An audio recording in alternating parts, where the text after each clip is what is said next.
Hey everybody, it's Lon Seidman, and we're checking out the new Chromecast today. They've updated the product a little bit. Still costs the same at $35, and if you're not familiar with a Chromecast, what these are very inexpensive video playback devices that work with your existing apps that you might be using to watch video. So Netflix and YouTube and HBO Go and Plex, most of the very popular video apps out there support these Chromecasts, and when the app detects one of these on your network, you're going to see a little button show up on your phone. You push that button, and then anything you want to play back comes over to your television via this little device. It is really cool how well and how simple these things work, and that's what keeps the price down. So what they've done is they've gone from this stick design to this little circular design that kind of dangles off the end of a cable here, and that was done to improve its Wi-Fi connectivity. So the old one was also connecting via Wi-Fi, and because it was in a stick form factor, sometimes the television might have blocked the Wi-Fi signal, especially when it was farther away from the wireless access point. And a lot of folks also had trouble trying to get it kind of wedged into their TV, just given its stick-like design. So what they've done is put all the electronics out in this little disc thing here, and then put in a very flexible cable that's permanently attached to the disc portion. So now you can get a better angle at plugging it in, and also because you can have it hang optionally from your television like that, you might get a better wireless signal. They also updated the wireless technology on here too, so this now supports wireless AC in both the 5 and 2.4 gigahertz bands. You can check out my video linked above, which details what all those signal bands mean and what wireless AC is all about too, so you can get a feel for what this new wireless technology is about. But it's faster and more reliable, and this device now supports that wireless tech. And it's got 3 antennas now too, so this larger form factor gives it more room for different antennas, and the device will kind of smartly try to figure out where the signal is coming from and how to best tune into that signal.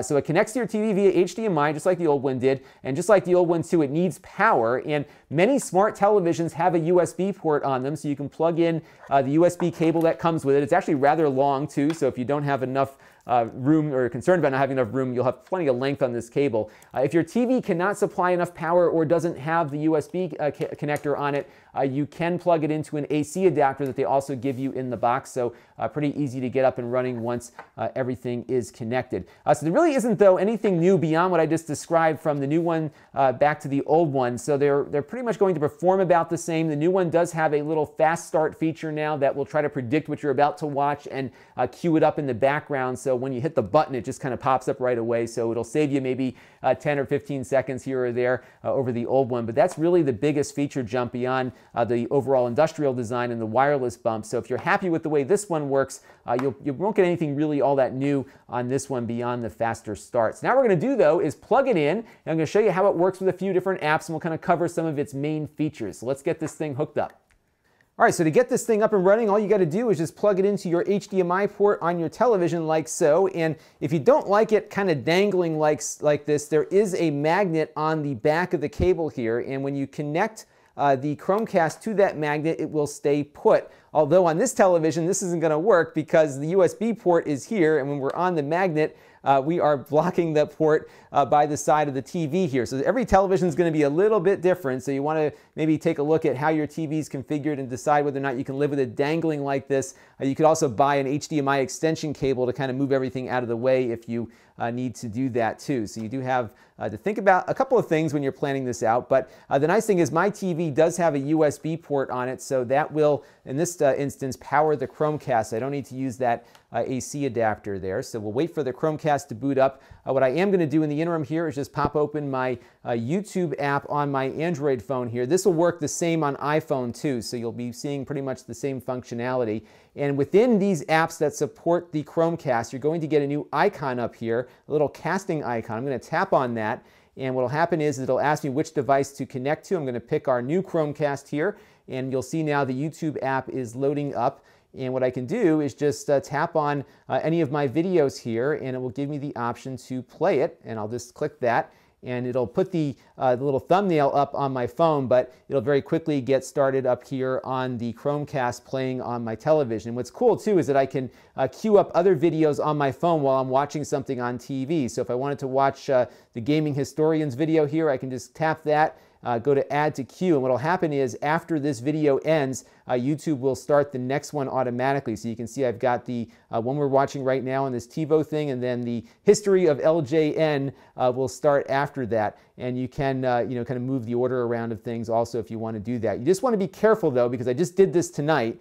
There is an option to delete if you're watching one of your own videos on your Chromecast. That doesn't take it out of the queue. That deletes it from YouTube. I can't believe how easy they make this to delete videos. I actually lost one of my videos tonight. I re-uploaded it, but I lost one of my videos that had 6,000 views almost by hitting the wrong button. So there is a remove from queue option, which will take it out of queue, and that will then go to the next one on the queue, as you can see right there. So that is how it works in YouTube.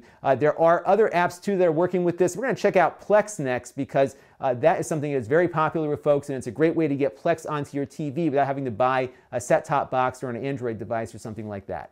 We're still playing back some YouTube here, but I'm going to tap on Plex, and Plex will load up, and I will now get that same icon we saw before on my Plex app. And I'll go ahead and just select our new Chromecast here. It will then kill the YouTube connection, and now we'll see Plex starting up here, and it's saying we're ready to cast. So I'm going to select my Wizard movie here. You all might remember that one, a nice long Nintendo commercial. And I can resume that from the phone. It'll start playing on my Chromecast here. It does take a little bit longer for this one to queue up versus the YouTube, because I don't think Plex yet supports, at the time that I'm recording this video, that fast queue up feature that I talked about earlier. Now, just casting video is not all this does. In fact, there are some neat features even with screen mirroring. Now, this is a feature that's going to be unique to Android on its own. So what we're going to do here is just go over to Cast Screen by pulling down our menu there. Most of the newer Android phones will support this. And we'll go over to our new Chromecast, and you'll see now that my screen is being mirrored on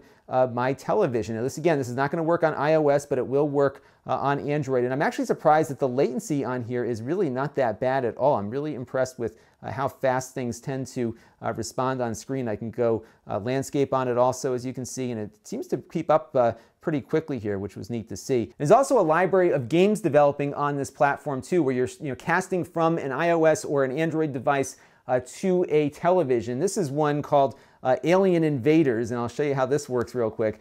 Not the best game in the world, but it's kind of a neat proof of concept that you can have this two-screen experience here and very low latency. In fact, this is really running quite nicely considering how far my Wi-Fi access point is away from here. I think there is some direct connection stuff going on to kind of speed up this latency issue that sometimes arises when you're doing this screencasting kind of thing. So again, this is not the best game in the world, but this does give you an idea as to what some of the possibilities might be, just given how low the latency is when you're connecting to here. There's a bunch of other games that are like trivia games and things that don't really depend on really tight latency that are kind of fun to play too. There's a Wheel of Fortune version and a few other things out there like that too. But you can also extend your desktop computer running Chrome over to this also, which is useful actually for a lot of those TV network websites that don't have a way to get their video content streamed on anything but a computer. This is actually one great way to do that. So let's see how that works.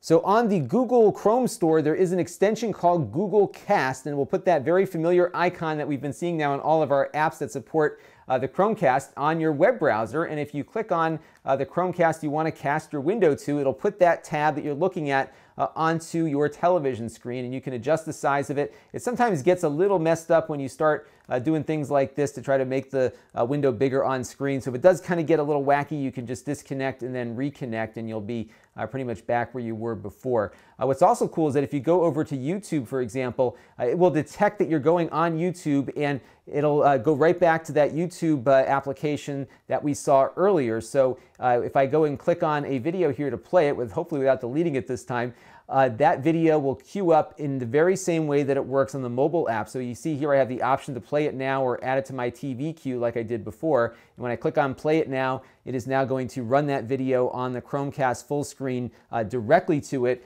versus running from the computer over to the Chromecast that way. So it works very much like the mobile apps do, but it's on your web browser, which I thought was a neat thing. Now I'm going to switch over here to the Daily Show real quick, because this is one of those web-based things that you might want to watch on one of these devices. And what you can do is just change tabs and then go to Cast This tab. And what that will do is pull up the Daily Show. I can click Watch Now, and that will actually play inline. And while I'm not going to play the audio now for copyright reasons, the audio syncs up perfectly, so you're able to actually watch the video on your television screen, even going full screen with it if you want. And maybe get around some limitations with TV networks that don't support streaming on anything other than a web browser. This is one way to kind of get around that issue, which is a pretty neat thing. So one last thing to check out is some of the changes they're making with the Chromecast app on Android and on iOS. And what's nice about what they're doing here is they're making the Chromecast app more than just a configuration utility. They're turning it into a bit of an aggregator for content and apps. So let's check that out real quick.